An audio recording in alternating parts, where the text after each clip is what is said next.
Es biju apņēmies. Es uzmanīšu savus ceļus, ka negrēkoju ar savu mēli. Es uzlikšu iemauktu savai mutei, kamēr bezdievīgais vēl man priekšā. Es apklusu un nerunāju. Es kļuvu pilnīgi kā mēms, tālu no laimes, bet manas sāpes aug augumā.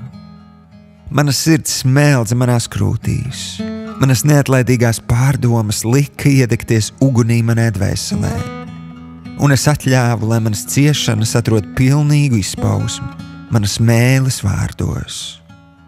Dari man zinām, kungs, manu galu, un kāds ir manu dienu mērs, lai es saprotu, cik nīcīgs es esmu.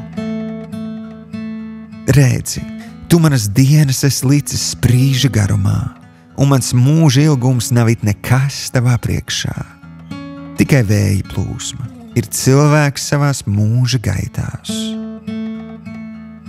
Cilvēks staigā kā ēna, un nieka dēļ viņš raizējas.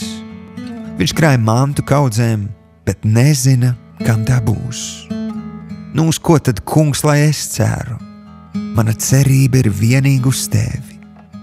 Izglāb mani no visiem maniem pārkāpumiem un neliec man bezprāšiem kļūt par apsmieklu. Es esmu apklusis, savu muti es neatveru, jo tu esi to tā nolicis.